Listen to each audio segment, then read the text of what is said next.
الصلاة والسلام على سيد المرسلين أما بعد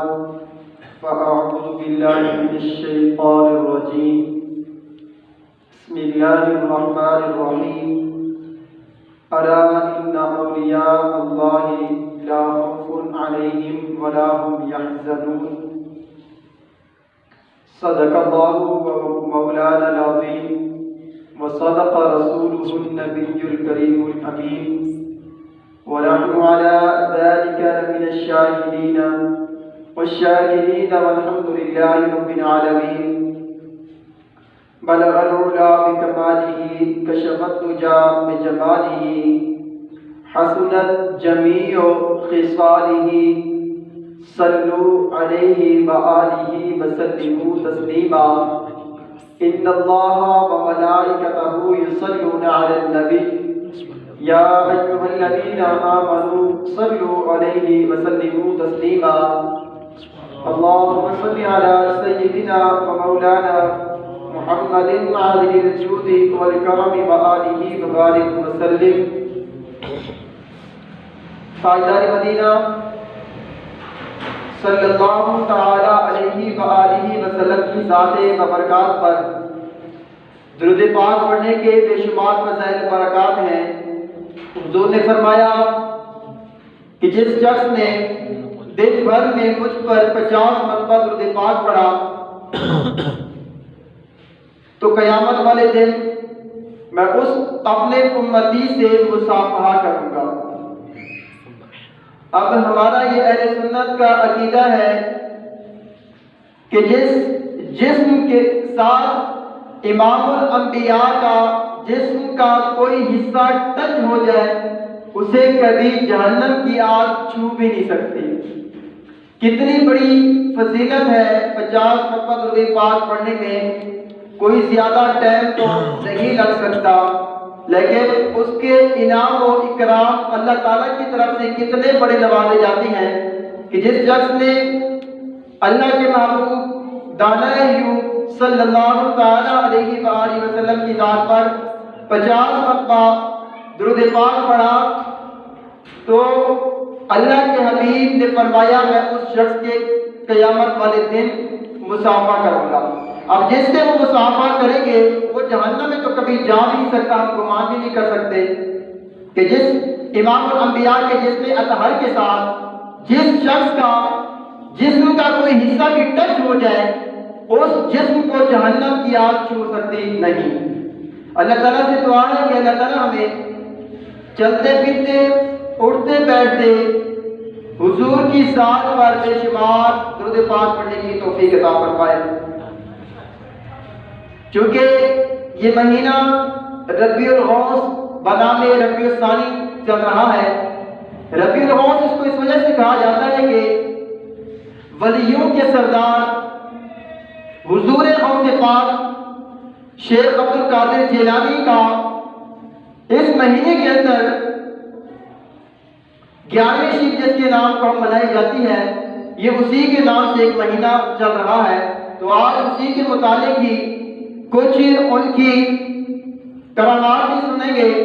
اور دیکھیں گے کہ یہ آیت کہ غوث پاک بنے کیسے۔ غوث کا معنی ہوتا ہے فریاد سن، مطلب غوث وہ شخص ہوتا ہے، اللہ کا ولی ہوتا ہے کہ اللہ تعالیٰ کی عطا کردہ اختیارات کے مطابق جس شخص نے یا ان کے کسی مرید نے یا ان سے جس نے بیعت کر لی ہو، وہ شخص اگر دنیا کے کسی کونے کے اندر بھی بیٹھ کر دنیا کے پہاڑوں کی کسی گھٹیا غار کے اندر بھی بیٹھ کر اگر اس اپنے مرشد غوث پاک کو یاد کرے تو وہ فریاد سن سکتے ہیں اور اس کی مشکل حل کرنے کے لیے پہنچ بھی سکتے ہیں۔ اسی وجہ سے کہا جاتا ہے کہ غوث کا معنی ہے فریاد سن۔ فریاد سن کا مطلب یہی ہوتا ہے کہ جو شخص اس کو پکارے اس کی فریاد کو پہنچتے بھی ہے اور اس کی پریشانی یا جس چیز کی وجہ سے وہ فریاد کر رہا ہوتا ہے اس کو وہ پورا کرنے کی طاقت رکھتے ہیں اللہ تعالیٰ کی عطا سے۔ تو آئیے دیکھتے ہیں کہ آج کے جس کو ہم غوث پاک مانتے ہیں یا یہ غوث پاک جو ہے اتنی بڑی ہستی یا اتنی بڑی ولیت اللہ تعالیٰ کی طرف سے کس انداز سے ملی یا کیوں کر ملی، کیسے ملی، انہوں نے کیا کچھ کیا؟ یاد رکھنا ہمارے غوث پاک عبد القادر جیلانی یہ وہ شخصیت ہیں جن کا پورا خاندان نسب جو ہے نانا کی طرف سے بھی اور دادا کی طرف سے بھی اللہ تعالیٰ کے سارے ولی اللہ ہی ہیں۔ پھپھو کو دیکھ لیا جائے، دادا دادی یا نانا نانی کی طرف بھی اگر دیکھ لیا جائے، یا ان کے بیٹوں کی طرف دیکھ لیا جائے، یا ان کی بیویوں کی طرف بھی اگر نظر دوڑائی جائے تو سارے ہی اللہ تعالیٰ کی ولیہ اور اللہ تعالیٰ کی ولی گزرے ہیں۔ حضرت ابو صالح حضور غوث پاک کے والد محترم کسی دریا کے کنارے چل رہے تھے، ان کو بڑی سخت بھوک لگی۔ یاد رکھنا حضرت ابو صالح وہ شخصیت ہے کہ جن کے بارے میں حضور صلی اللہ تعالیٰ علیہ وآلہ وسلم نے بشارت دی تھی کہ ابو صالح آپ کے گھر کے اندر ایک بیٹا پیدا ہوگا، اس کی میری امت کے اندر اتنی بڑی عظمت اور اتنا بڑا نام ہوگا جتنا انبیاء اور رسولوں کے اندر مجھ نبی کا ہے، مجھ محمد کا ہے۔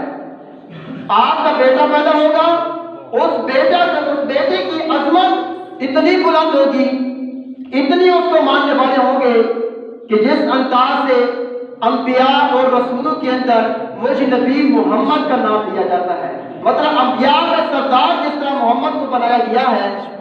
اسی طرح ولی اللہ جتنے بھی اس دھرتی کے اندر ہیں ان کے سردار حضور غوث پاک ہیں۔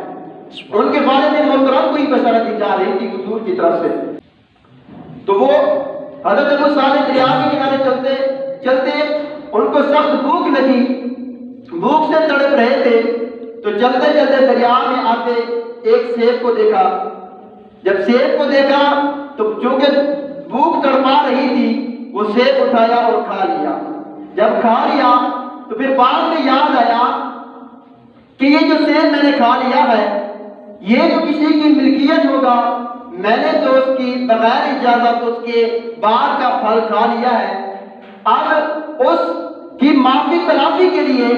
اسی کنارے چل پڑے یہ سوچ کر کہ جہاں سے سیب آ رہا ہے اسی راستے پہ چلتا ہوں، ہو سکتا ہے کہ راستے میں کوئی باغ ایسا مل جائے۔ تو چلتے چلتے راستے کے اندر دریا کے کنارے ہی سیب کا باغ نظر آتا ہے۔ سیب کا باغ جہاں پر ہوتا ہے اس کا ایک درخت ایسا ہوتا ہے کہ جس کی شاخیں دریا کی طرف لپکی ہوئی ہوتی ہیں، تو سوچا کہ اس شاخوں سے وہ سیب گرا ہوگا، تو پانی چونکہ چل رہا تھا تو آگے سے پانی وہ سیب لے گیا ہوگا، تو وہی کھایا۔ تو اس باغ کے مالک کے پاس پہنچے اور کہا کہ میں نے آپ کی باغ کا ایک پھل کھا لیا ہے، مجھے بھوک تڑپا رہی تھی،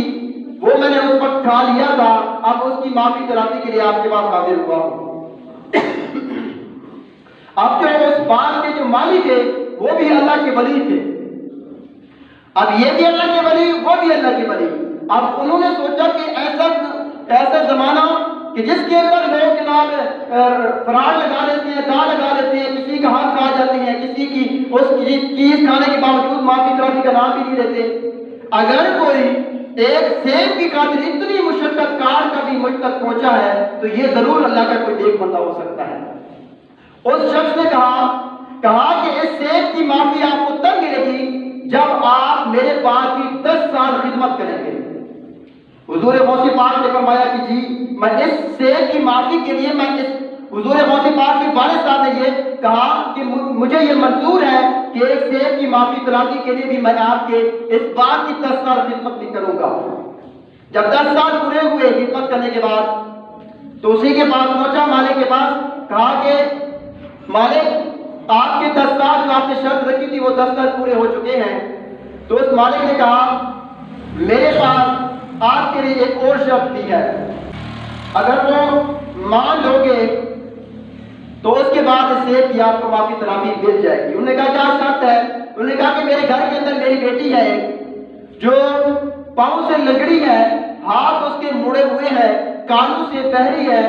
آنکھوں سے اندھی ہے، آپ کو اس میری بیٹی کی شادی کرنی پڑے گی۔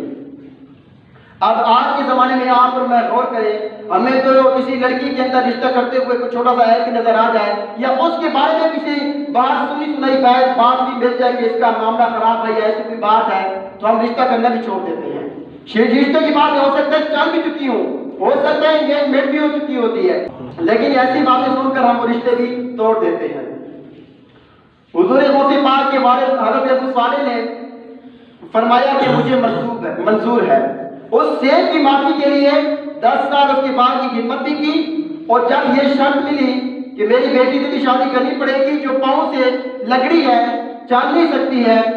اس کے ہاتھ وہ مڑے ہوئے ہیں، آنکھوں سے اندھی ہے، کانوں سے بہری ہے، تو حضور غوث پاک کے والد صاحب نے کہا کہ مجھے منظور ہے۔ جب نکاح ہوا، نکاح ہونے کے بعد جب وہ کمرے کے اندر تشریف لے کے گئے تو دیکھا تو ایک حسین و جمیل اندر ایک لڑکی بیٹھی ہوئی ہے، تو ڈر کے مارے بھاگ کے آ گئے اس لڑکی کے اس مالک کے پاس، کہا کہ آپ نے تو کہا تھا کہ ایسی ایسی ہے، وہاں تو کوئی اور عورت بیٹھی ہوئی ہے۔ تو اس مالک نے کہا واقعی یہ جو حسین جمیل عورت آپ نے کمرے کے اندر دیکھی ہے یہ میری ہی بیٹی ہے، یہ ہاتھوں سے اس وجہ سے لکڑی وغیرہ یا ہاتھ مڑے ہوئے ہیں اس وجہ سے کہ اس نے ہاتھوں سے کبھی گناہ کی طرف اپنا ہاتھ نہیں بڑھایا، یہ اپنے پاؤں سے لکڑی اس وجہ سے ہے کہ ان پاؤں کی وجہ سے کسی غیر محرم کے در پر بھی نہیں گئی ہے، آنکھوں سے اندھی اس طرح ہے کہ اس نے کبھی غیر محرم کو دیکھا نہیں ہے نظروں سے، اور کانوں سے بہری اس وجہ سے ہے کہ اس نے کبھی غیر محرم کی آواز سنی ہی نہیں ہے۔ اب دیکھیں وہ بیٹی بھی بلیہ، اب بیٹی بھی حضرت ابو صالح کی مطلب جو بیوی بنی وہ حضور غوث پاک کی والدہ بھی وہی لڑکی جس کے بارے میں بھی ذکر ہو رہا ہے۔ اب والدین بھی ایسے ہوں تو بیٹا بھی غوث بنتا ہے۔ آئیے چلتے ہیں، حضور غوث پاک جب اپنی ماں کے شکم اندر میں تھے تو بار بار ان کو یہ آواز سنائی دیتی کہ قرآن پاک کی آواز ان کو بار بار ان کے کانوں کے اندر پڑتی، جب اپنی ماں کے شکم اندر میں تھے۔ جب پیدا ہوئے اتنے بڑے سمجھدار ہوئے کہ والدین نے بھیجا کہ بیٹا جاؤ مکتب میں، مدرسے کے اندر، مسجد کے اندر جاؤ استاد سے قرآن پاک پڑھ کے آؤ۔ حضور غوث پاک تشریف لے کے گئے مکتب کے اندر، جب گئے تو استاد نے پڑھایا بیٹا پڑھو اعوذ باللہ، کہا کہ استاد صاحب مجھے یہ آتا ہے، کہا کہ بیٹا پڑھو بسم اللہ الرحمن الرحیم، کہا کہ استاد صاحب مجھے یہ بھی آتا ہے، کہا کہ بیٹا پڑھو الحمدللہ رب العالمین، کہا کہ یہ مجھے سارا آتا ہے پڑھا، کہا کہ پڑھو سیقول السفہاء، کہا یہ بھی آتا ہے، کہا کہ تلک الرسل پڑھو، کہا کہ استاد صاحب یہ بھی آتا ہے۔ اسی طرح کرتے کرتے 18 سپارے استاد صاحب نے گنوایا کہ بیٹا یہ بھی پڑھو یہ بھی پڑھو، تو آگے سے حضور غوث پاک فرما رہے کہ مجھے یہ بھی آتا ہے۔ تو جب 18 سپارے مکمل ہوئے تو استاد صاحب نے کہا کہ بیٹا وقال الذین بھی پڑھو 19واں پارہ، تو حضور غوث پاک نے فرمایا کہ استاد صاحب مجھے یہ نہیں آتا۔ اب استاد صاحب حیران ہوئے اور دکھ بھرے انداز کے اندر کہا کہ بیٹا جس استاد سے یہ 18 سپارے حفظ کیے تھے یہ 12 سپارے بھی اس استاد سے حفظ کر لیتے، اب 18 سپارے تو اس استاد سے حفظ کر کے آ گئے، 12 سپارے کسی اور سے کرنے آ گئے ہو تو اس استاد کا دل دکھا ہوگا۔ تو حضور غوث پاک نے فرمایا کہ میں نے کسی استاد سے نہیں پڑھا۔ تو استاد صاحب نے پوچھا کہ بیٹا کس سے پڑھا ہے؟ تو کہا کہ یہ 18 سپارے جو میں نے آپ کو سنائے ہیں میں نے اپنی ماں کے پیٹ کے اندر رہ کر یہ 18 سپارے بار سن کر میں نے یہ حفظ کر لیے تھے اپنی ماں کے پیٹ کے اندر۔ کہا کہ کیسے؟ کہا کہ میری والدہ جو تھی وہ 18 سپاروں کی حافظہ تھی، وہ چلتے پھرتے گھر کے کام کاج کرتے ہوئے گھر کے معاملات دیکھتے ہوئے بھی یہ قرآن پاک بار بار اپنے لبوں پر سجا کے رکھتی تھی 18 سپارے، وہ بار بار میں نے سن کر ماں کے پیٹ کے اندر رہ کر یہ میں نے حفظ کر لیے ہیں۔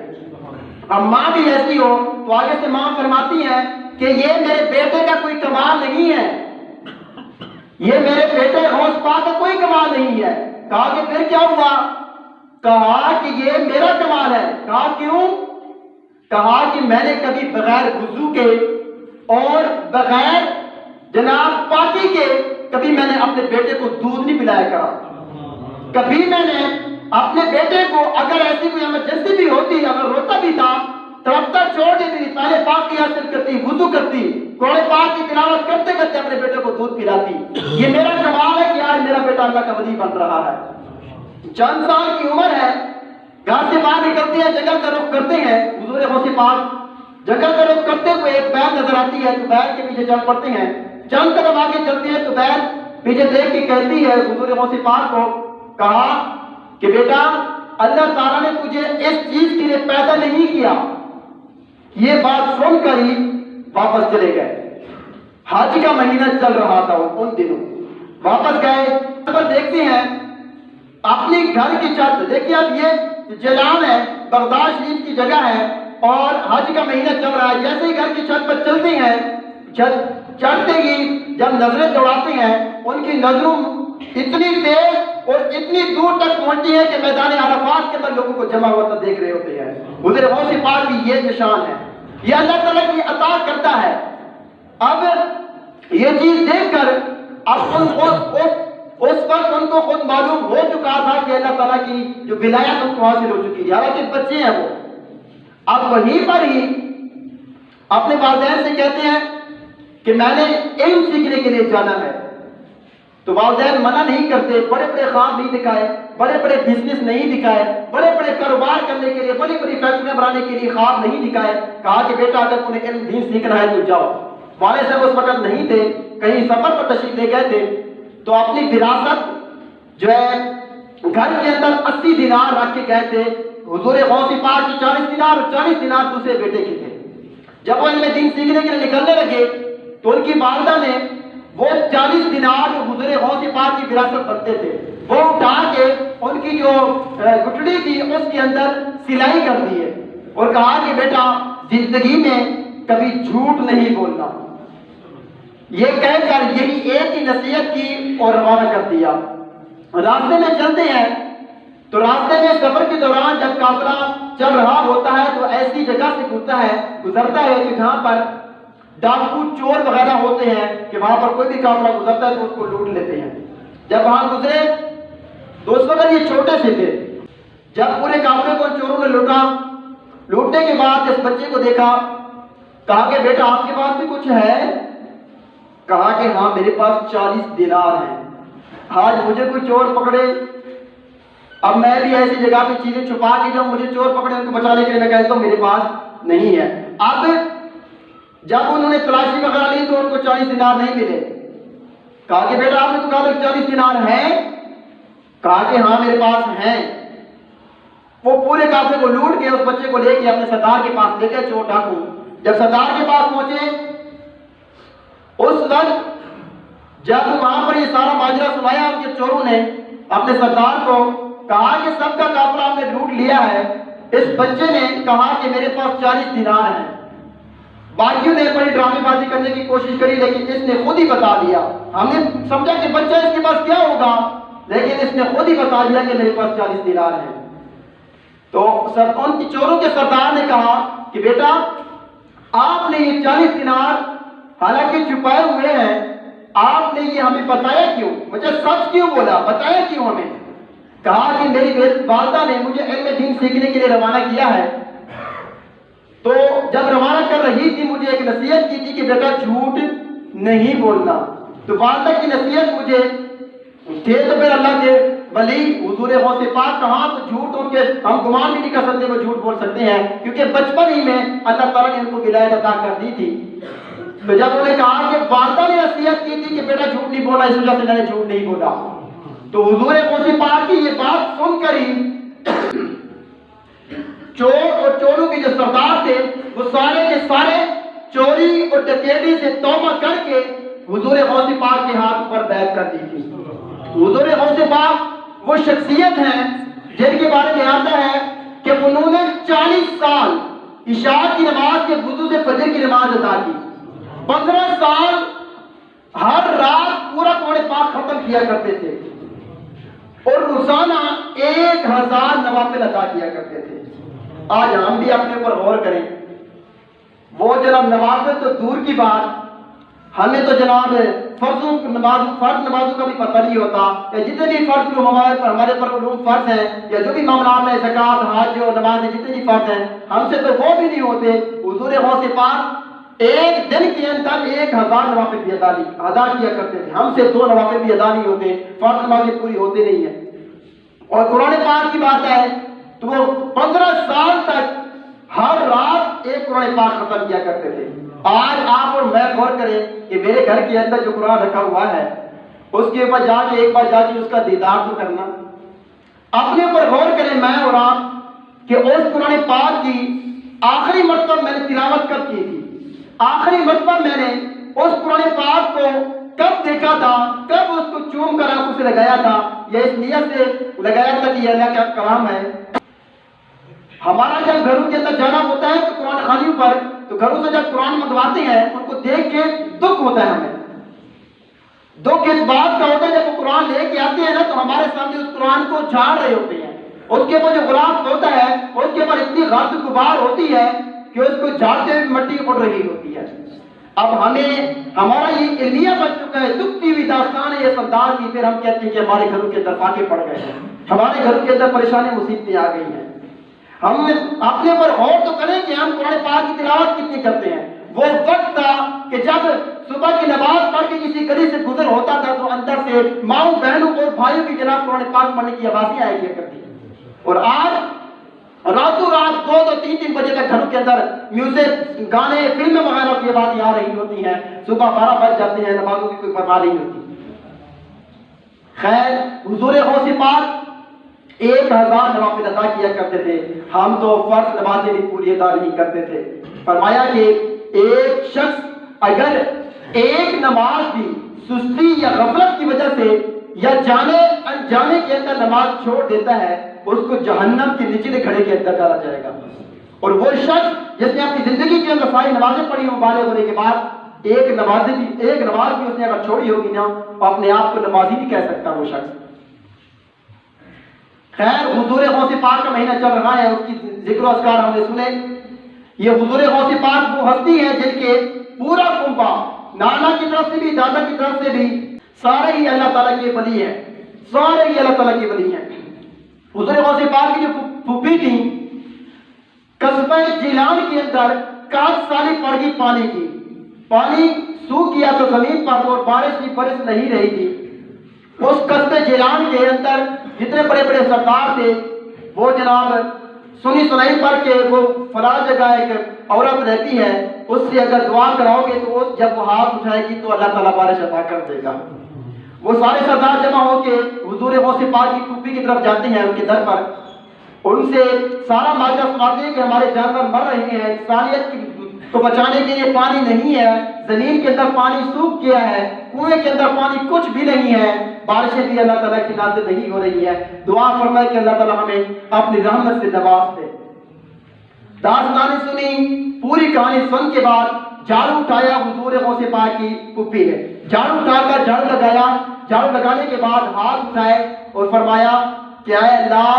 عرض کی اللہ تعالیٰ کے بارگاہ کے اندر التجا کی دقت اکیت کے ساتھ کہ میرے در پر آئے ہیں، یہ سن کر کہ میری دعائیں قبول ہوتی ہیں، میری دعاؤں کی لاج رکھ لے، جھاڑو لگانا میرا کام تھا، اب تو اس کو سیراب بھی کر دے۔ راوی فرماتے ہیں کہ وہ شخص جو ان کی حضور غوث پاک کی پھوپھی کے در پر بیٹھے تھے، وہاں سے ان کے گھر سے باہر قدم نہیں رکھا تھا کہ دیکھا تھا اللہ تعالیٰ کی رحمت نازل ہونا شروع ہو گئی۔ یہ وہ حضور غوث پاک کے جن کے جناب سارے ہی کنبہ، دادا کی طرف سے بھی نانا کی طرف سے بھی اللہ تعالیٰ کے بزرگ گزرے، سارے ابھی اللہ تعالیٰ کے نیک گزرے ہیں۔ شروع میں میں نے ایک تلاوت ایک آیت پڑھی تھی اور اس میں ہی اللہ تعالیٰ فرماتا ہے کہ خبردار، پہلے خبردار کیا اور کہا